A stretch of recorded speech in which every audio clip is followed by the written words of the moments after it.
pagi ni kita nak bawa sedikit di antara perbincangan berkaitan dengan adab kita sebagai orang-orang yang beragama Islam, yang mana dibicarakan di dalam kitab Adab Orang Islam oleh Syekh Abu Bakar Jabir Al-Jazairi.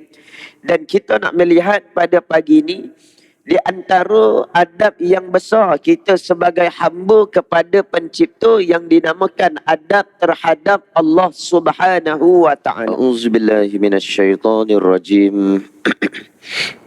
Bismillahirrahmanirrahim.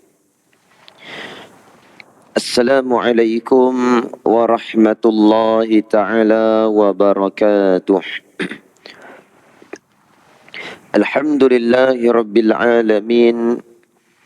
Wa bihi nasta'in ala umurid dunya waddin. Wassalatu wassalamu ala ashrafil anbiya'i wal mursalin.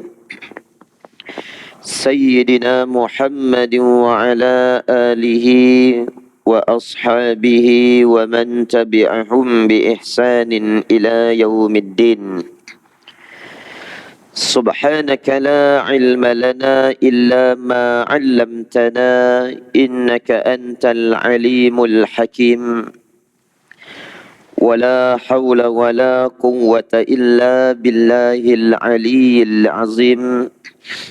Wala hawla wala quwwata illa billahil aliyyil azim.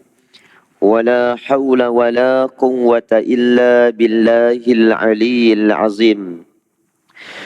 بلغ الرسالة أدى الأمانة وخسف الأمة ونصح الأمة وجاهد في الله الذين آمنوا حق جهاده حتى أتانا اليقين. ربي يسر ولا تعسر وتمم بالخير يا رب العالمين. أما بعد. قال الله سبحانه وتعالى في القرآن الكريم بعد أعوذ بالله من الشيطان الرجيم بسم الله الرحمن الرحيم. يا أيها الذين آمنوا اتقوا الله حق تقاته ولا تموتن إلا وأنتم مسلمون. صدق الله العظيم. Yang bermaksud, wahai orang-orang yang beriman, bertakwalah kamu kepada Allah dengan sebenar-benarnya takwa. Dan janganlah sesekali kamu mati melainkan kamu berada di dalam keadaan Islam. Surah Ali Imran ayat 102. Alhamdulillah yang dihormati kepada Tuan Pengerusi Nazir Masjid, Ashabul Kiram, kepada Tuan-Tuan Imam, pada Tuan Bilal serta seluruh ahli jawatan kuasa dan juga saf pimpinan Masjid Al-Falah. Dan yang saya hormati lagi raikan kepada tuan-tuan guru, para alim ulama, para asatizah yang turut bersama-sama dengan kita dalam majlis ilmu pada pagi ini. Mudah-mudahan bertambahnya kebaikan serta keberkatan di sisi Allah Subhanahu wa taala, insya-Allah. Dan juga seterusnya kepada semua sekali, tuan-tuan, puan-puan, muslimin dan muslimat, ibu ayah, abang adik kakak yang saya kasihi dan dimuliakan Allah Subhanahu wa taala sekalian. Alhamdulillah, pertama dan selama-lamanya mari bersama kita merafakkan setinggi-tinggi syukur kepada Allah Subhanahu wa taala yang tidak terhingga. Kerana atas izin daripada Allah Subhanahu wa taala, dengan anggota tubuh badan kita, dengan kaki yang kita melangkah pada pagi ini, atas izin Allah dapatlah kita hadir duduk di dalam rumah Allah Subhanahu wa taala. Dan kerana atas izin daripada Allah dengan nikmat kesihatan di atas segala ikhtiar dan juga usaha yang dilakukan dalam hidup ini, Maka Allah berikan izinnya kita dapat sampai lakukan kewajipan pada Allah. Pagi ni yang pertama sekali sebagai hidup orang yang beriman dalam melaksanakan ketaatan pada Allah Subhanahu wa taala. Yang kedua, kita bersyukur kepada Allah Subhanahu wa taala kerana Allah yang memiliki, yang merupakan raja kepada hati-hati manusia, yang memegang hati-hati manusia, yang mana akhirnya hari ini kita masih lagi merasakan ketenangan dan keseronokan duduk di dalam rumah Allah, dan masih rasa keinginan untuk berada di dalam suasana majlis ilmu pada diri kita, para jemaah sekalian. Kerana kita bimbang dan kita takut satu ketika dan satu masa Allah Subhanahu wa taala yang berkuasa di atas hati-hati manusia, dalam keadaan sekelip mata Allah boleh terbalikkan hati manusia daripada ketaatan menjadi kemungkaran pada Allah. Na'udzubillahi min zalik. Allah yang memiliki dengan hati manusia, yang mana kita bimbang dan takut hari ini setengahnya boleh jadi seronok kita dalam majlis ilmu. Tapi kita bimbang andai satu masa Allah uji dalam kehidupan seseorang tersebut, menjadikan akhirnya dia merasakan kebencian dan tidak suka terhadap majlis ilmu. Na'udzubillahi min zalik. Mudah-mudahan apa yang kita dapat lakukan hari ini, kita minta doa kepada Allah Subhanahu wa taala sebagaimana yang dianjurkan oleh baginda Nabi sallallahu alaihi wasallam. Allahumma ya muqallibal qulub, sabbit qulubana ala dinika wa ala ta'atik. Di antara doa yang dibacakan oleh imam kita sebentar tadi, para jemaah sekalian, yang mana doa yang sangat besar peranannya dalam hidup kita berkaitan dengan hati. Ya Allah yang membolak-balikkan hati-hati manusia, kita minta biar agar Allah berikan ketetapan kepada hati ni ala dinik, ke atas agama iaitu Islam yang sedang kita ada. Kita tak nak sampai satu masa akhirnya jadi tak suka kepada agama, benci kepada Islam. Na'udzubillah. Wa ala ta'atik, dan kita minta ketetapan pada Allah agar dapat bersama-sama hati ni teguh dan kuat untuk laksanakan ketaatan pada Allah, bukan di sebaliknya menjadi kemungkaran pada Allah Subhanahu wa taala. Muslimin dan muslimat, para jemaah dirahmati Allah sekalian, pagi ni kita nak bawa sedikit di antara perbincangan berkaitan dengan adab kita sebagai orang-orang yang beragama Islam, yang mana dibicarakan di dalam kitab Adab Orang Islam oleh Syekh Abu Bakar Jabir Al-Jazairi. Dan kita nak melihat pada pagi ini di antara adab yang besar kita sebagai hamba kepada pencipta yang dinamakan adab terhadap Allah Subhanahu wa taala. Bila sebut adab terhadap Allah ini, bermakna kita akan terfikir, adakah sekadar yang dikira adab dengan Allah, aku dah laksanakan solat kewajipan satu hari 5 waktu, maka dah mencukupi? Adakah cukup dengan sekadar aku menjaga dengan segala perintah-perintah dan juga kewajipan-kewajipan Allah dalam kehidupan, maka itu sudah mencukupi? Tetapi ada satu ruang lingkup yang besar dalam kehidupan kita ni. Bila nak sebut di antara yang menjadi tuntutan ataupun adab kita dengan pencipta, iaitu Allah Subhanahu wa taala. Yang wajib, benda yang taat, itu adalah satu kemestian, satu kewajipan yang perlu kita buat. Sudah tentu dan pasti itu juga termasuk di antara adab seorang hamba kepada pencipta, iaitu Allah Subhanahu wa taala. Tapi ada skop perbincangan yang lain yang rupa-rupanya itulah juga benda yang perlu kita laksanakan dalam kehidupan kita. Baik, yang pertama sekali, muslimin dan muslimat, tuan-puan dirahmati Allah Subhanahu wa taala sekalian, pengarang kitab ini menyebutkan bahawasanya seorang muslim yang memandang kepada nikmat Allah Subhanahu wa taala ke atas dirinya itu amatlah banyak dan tidak terkira. Mulai daripada saat kejadian benih di dalam rahim ibunya, sehinggalah dia kembali menemui kepada Tuhannya.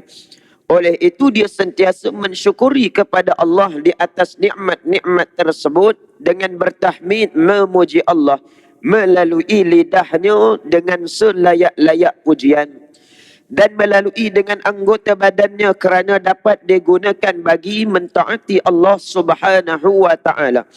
Yang demikian itu adalah merupakan adabnya terhadap Allah kerana kekufuran terhadap segala nikmat Allah, keingkaran terhadap dengan segala kurniaan Allah dan melupakan Allah serta melupakan budi baiknya di atas segala nikmat itu dianggap tidak beradab langsung terhadap Allah Subhanahu wa taala.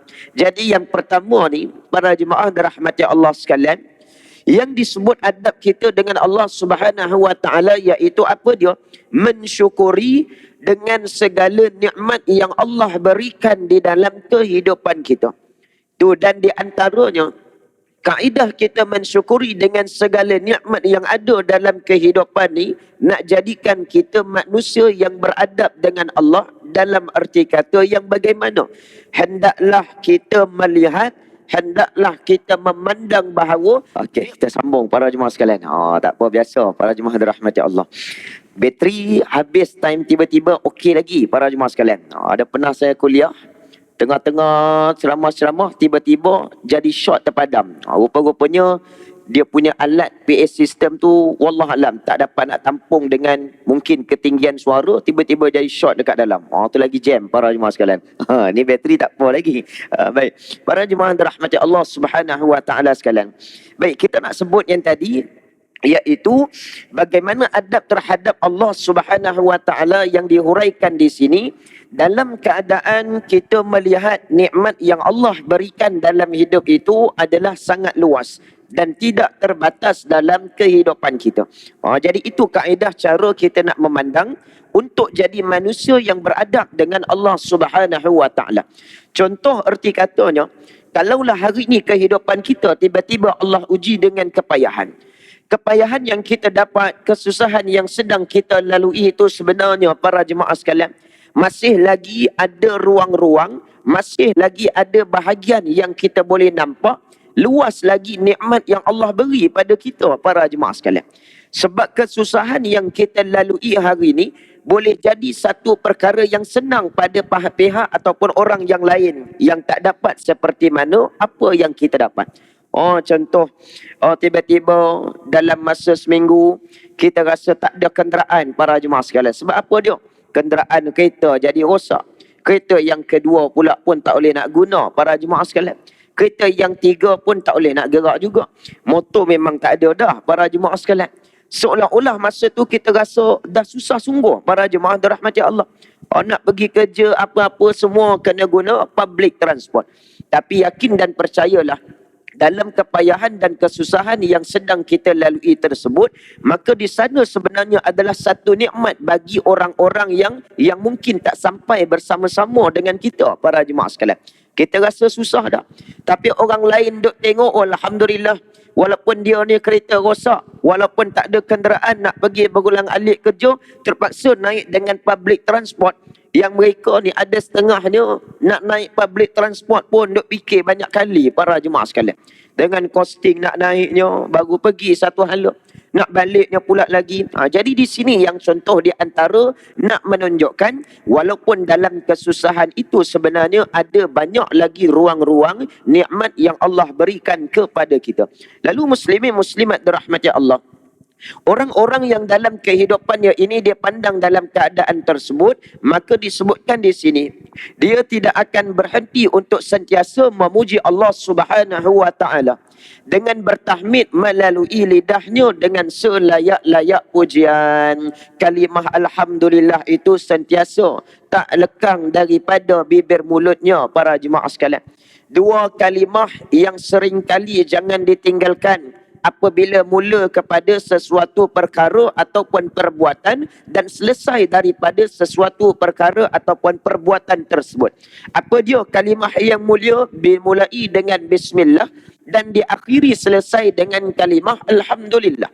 Hatta benda yang simple, kita datang ke masjid daripada rumah tadi, Kan keluar daripada rumah, bismillahirrahmanirrahim, naik kenderaan, selamat kita dalam perjalanan, sampai kita di masjid ni, alhamdulillah.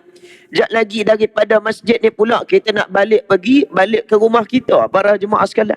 Walaupun rumah depan je, duk jalan kaki, tak payah bawa kereta, para jemaah sekalian. Mula bismillah sampai rumah, alhamdulillah.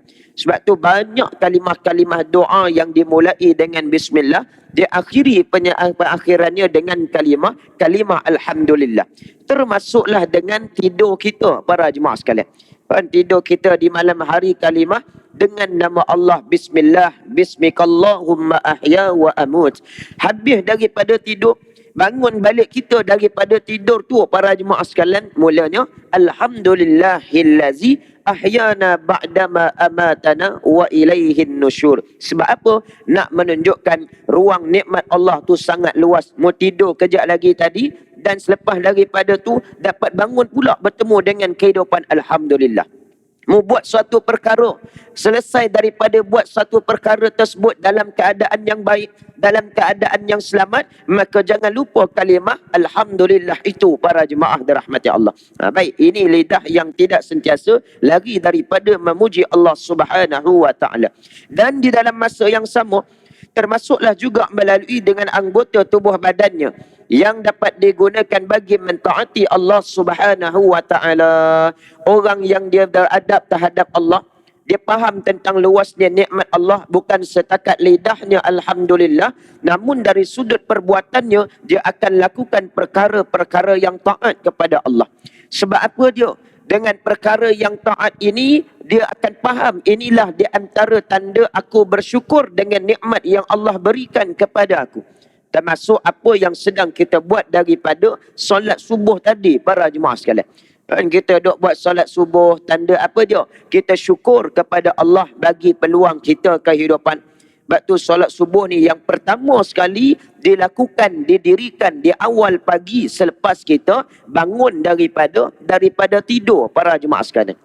Makna katanya, sebelum kita duk sibuk buat urusan dunia yang lain, para jemaah sekalian, pertama sekali ada tuntutan dan kewajipan untuk hak kita terhadap hamba bersama dengan pencipta, iaitu Allah Subhanahu wa taala, yang namanya solat fardu subuh sebentar tadi, para jemaah sekalian.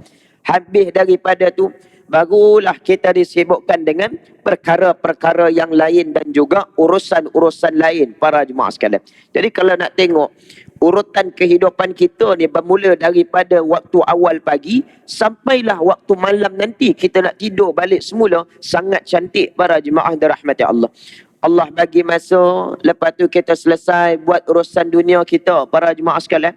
Sampai satu tahap, satu tempoh masa, ada pause, kena berhenti sekejap. Pause yang berhenti sekejap tu untuk apa dia? Untuk supaya kita ingat balik pada Allah Subhanahu wa taala dalam solat zuhur kita, para jemaah sekalian. Sampai habis lepas daripada solat zuhur, duduk sibuk balik buat dengan kerja, dengan bermacam-macam urusan dunia kita, para jemaah sekalian. Maka sampai satu tahap masa berhenti sekejap, maka untuk jumpa dengan solat fardu asar supaya kita ingat balik pada Allah Subhanahu wa taala. Sebab tu sangat cantik sungguh dah dengan susunan waktu solat yang kita lakui dalam kehidupan kita, para jemaah sekalian. Baik, yang seterusnya, Muslimin muslimat dirahmati Allah. Allah berfirman di dalam Al-Quran pada surah An-Nahl ayat yang ke-53. Yang ini adalah sebagai dalil untuk menguatkan kepada kita apa kenyataan yang disebutkan sebentar tadi. Baik, Allah sebut, "Wa ma bikum min ni'matin fa minallah." Yang bermaksud, apa sahaja nikmat yang ada pada kamu itu semuanya adalah daripada Allah Subhanahu wa taala. Baik, itu yang pertama. Yang kedua, para jemaah dirahmati Allah Subhanahu wa taala sekalian, orang Islam memandang bahawa alam Allah Taala terhadap dirinya itu begitu luas dan meliputi dengan segala keadaan. Maka hatinya akan penuh dengan perasaan kagum dan syarat dengan rasa hormat terhadap Allah Subhanahu wa taala. Maka dia akan merasa malu hendak melakukan maksiat atau penderhakaan. Dia akan merasa malu hendak menyalahi perintahnya atau hendak keluar daripada ketaatan. Ini juga merupakan adab orang Islam terhadap Allah, kerana tidak boleh dianggap beradab sedikit pun dengan Allah jika seseorang hamba yang melakukan maksiat terhadap tuannya atau membalas nikmat dengan perkara yang buruk atau dengan sifat-sifat yang keji, sedangkan Allah selalu menyaksi dan melihat kepadanya. Baik. Yang kedua ni, maksud adab kita dengan Allah Subhanahu wa taala dalam bentuk yang bagaimana? Iaitu menimbulkan ataupun adanya perasaan malu pada diri kita ni untuk melakukan kemaksiatan dalam kehidupan. Rasa malu pada diri kita ni apabila melakukan sesuatu yang menyalahi perintah Allah Subhanahu wa taala. Bahasa mudahnya, time kita melakukan dosa, waktu tu ada ataupun tidak, kita rasa malu dalam kehidupan kita, para jemaah sekalian. Itu kita jawapannya kena tanya pada diri sendiri, para jemaah sekalian. Tanya diri kita. Waktu-waktu sebelum daripada ni, kita duduk-duduk teringat tiba-tiba dok terbayang ada benda-benda yang ketaatan pada Allah kita tak buat. Ada solat yang kita tinggal dalam keadaan sengaja. Masa tu adakah kita ni berasa malu dengan Allah ataupun tidak, para jemaah sekalian? Nak malu sebab apa, para jemaah dirahmati Allah? Malu kerana dalam saat kita memakan segala rezeki dan nikmat daripada Allah, tapi Allah minta beberapa perkara sahaja yang wajib ditunaikan, tiba-tiba tak buat. Ibaratnya kita pinjam barang hak milik orang, lalu dalam masa yang sama kita buat kerosakan pada barang tersebut dan kita biar lepas tangan, para jemaah sekalian. Kalaulah masa tu contoh ada jenis orang gitu, dia tak ada rasa malu, maka orang pemilik barang tu pun dia tak rasa nak bagi lagi pinjam, para jemaah sekalian. Dia rasa ini tak boleh ni. Dah bagi pinjam, lepas tu bagi pinjam dalam keadaan elok, pulang balik dalam keadaan yang berubah, benda dah jadi tak elok, satu bab. Yang keduanya pula, tak ada sebut minta maaf, tak ada rasa bersalah apa pun. Para jemaah dirahmati Allah sekalian. Patutnya masa tu mesti ada sedikit sebanyak kita mesti rasa malu, minta maaf, para jemaah dirahmati Allah. Jadi nak sebutnya dalam kehidupan kita ni, adab kita dengan Allah Subhanahu wa taala mestilah dalam keadaan tersebut. Bila lakukan kemaksiatan, lari daripada ketaatan Allah, time kita buat kesilapan, masa tu kita patut ada rasa malu dengan pencipta kita, yakni Allah Subhanahu wa taala. Baik, yang seterusnya, muslimin muslimat dirahmati Allah Subhanahu wa taala sekalian. Seseorang muslim memandang bahawa Allah taala berkuasa ke atasnya, menguasainya, dan dia tidak dapat melarikan diri daripadanya. Tidak ada peluang ataupun jalan yang selamat untuk melepaskan diri daripadanya, melainkan dengan kembali kepadanya, kembali kepada ajarannya, dan dengan bertawakal serta menyerahkan segala urusan hidupnya kepada Allah. Ini juga adalah merupakan suatu adab daripada hamba terhadap Tuhannya dan juga penciptanya, kerana tidak dikira beradab langsung orang yang lari daripada Allah yang menguasai dirinya. Begitu juga tidak beradab orang yang bergantung kepada yang tidak berkuasa dan berserah kepada orang yang tidak mempunyai dengan sebarang daya dan juga kekuatan. Baik, yang ketiga. Yang ketiga ni maknanya, para jemaah dirahmati Allah sekalian, setiap di kalangan kita perlulah melihat bahawa Allah Ta'ala berkuasa ke atas segala-galanya, dan kita tak boleh lari untuk mengelakkan kekuasaan daripada Allah Subhanahu wa taala. Paling mudah, basic kita nak faham dalam kehidupan kita ni, cukuplah dengan keadaan diri kita, para jemaah sekalian. Diri kita yang Allah bagi anggota tubuh badan yang komplit, adanya mata, adanya telinga, ada kaki, tangan dan sebagainya, para jemaah dan rahmati Allah. Dari sudut kemampuan, dari sudut kekuatan kita ni, kaki ni kita ada kekuatan boleh berjalan sendiri, para jemaah sekalian. Tangan ni kita ada kekuatan, kita boleh buat macam-macam perkara. Dan dalam masa yang sama, tangan inilah dengan kekuatan kekuasaan yang kita ada, sama ada ia boleh menjadi perkara-perkara kebaikan mendatangkan pahala, ataupun menjadi perkara yang mudarat yang memakan diri sendiri balik, para jemaah sekalian. Ini secara asas yang kita faham. Namun apa yang disebutkan di sini, tidak dapat lari, maka segala-galanya ini juga kita masih bergantung dengan Allah Subhanahu wa taala. Walaupun kita sebut, Ustaz, saya sendiri usaha yang berjalan ni, Ustaz, kadang kita dah usaha sesuatu, kerja buat sesuatu, maka kita memperakui, kita katakan ini adalah di antara hasil usaha titik peluh saya sendiri. Ya, betul secara fizikal. Secara hakikatnya para jemaah sekalian, kebergantungan kita masih di atas izin daripada Allah Subhanahu wa taala. Ada yang Allah jadikan contoh, tubuh badan dia sihat, kakinya lengkap, boleh berjalan para jemaah sekalian. Tapi sayangnya payah, berat pula nak datang rumah Allah Subhanahu wa taala. Ada Allah yang uji dalam kehidupan dia, kakinya tak ada para jemaah sekalian.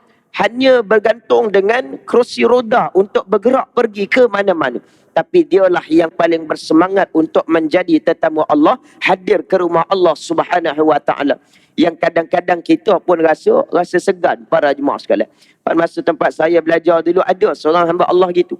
Dia naik dengan kursi roda, dia berjalan dengan kursi roda saja. Cuma kursi roda bukan jenis orang tolak. Jenis yang guna remote dekat tempat kursi tu, dia kontrol sendiri para jemaah sekalian. Kita tengok setiap waktu solat daripada mula dengan subuh, dia mesti dah ada depan para jemaah sekalian. Majlis ilmu lepas daripada kuliah subuh, dia ada para jemaah sekalian. Lepas tu pergi kelas. Dah habis daripada kelas, lagi nak masuk waktu zuhur, nampak dia ada dah dekat masjid bersiap untuk salat zuhur para jemaah sekalian. Yang kita duk tengok ni, Allahu Akbar. Kadang-kadang Allah uji dalam hidup kita ni, bila nampak keadaan gitu, kita rasa malu para jemaah sekalian. Nampak setengahnya, dia yang tak berkemampuan sebagaimana kita, kekuatannya jauh lebih luar biasa berbanding dengan kita yang dapat segala-galanya dalam keadaan sempurna para jemaah sekalian. Baik, ini dari sudut kekuasaan Allah Subhanahu wa taala.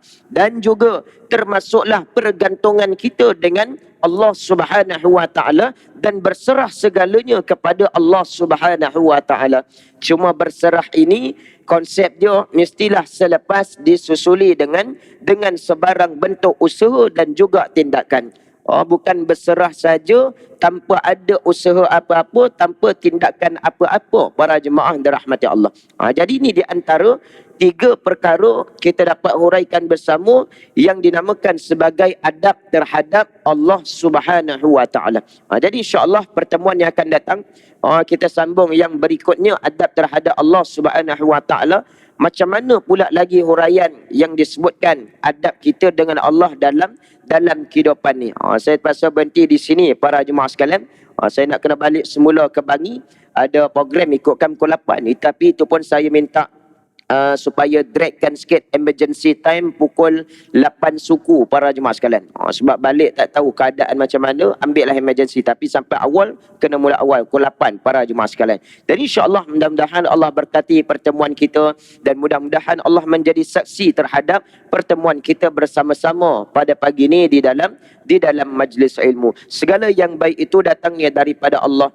Yang lemah dan kurang itu juga hakikatnya dari Allah, namun disandarkan pada diri saya sebagai manusia yang tidak lari daripada dosa dan kesilapan. Mudah-mudahan kita semua sekali diampuni oleh Allah Subhanahu wa taala insya-Allah. Aqulu qawli hadza wa astaghfirullahal azim li wa lakum wa lisairil muslimin wal muslimat wal mu'minin wal mu'minat innahu huwal ghafurur rahim. A'udzu billahi minasyaitonir rajim. Bismillahirrahmanirrahim. Alhamdulillahi rabbil alamin. Wassalatu wassalamu ala أشرف الأنبياء والمرسلين وعلى آله وصحبه أجمعين. اللهم اجعل جمعنا هذا جمعا مرحوما وتفرقنا من بعده تفرقا معصوما ولا تجعل اللهم فينا ولا معنا ولا من يتبعنا شقيا ولا مطرودا ولا محروما. اللهم أئنا على ذكرك وشكرك وحسن عبادتك. اللهم يا مقلب القلوب ثبت قلوبنا على دينك وعلى طاعتك يا أرحم الراحمين. وصلى الله على سيدنا محمد وعلى آله وصحبه وبارك وسلم والحمد لله رب العالمين.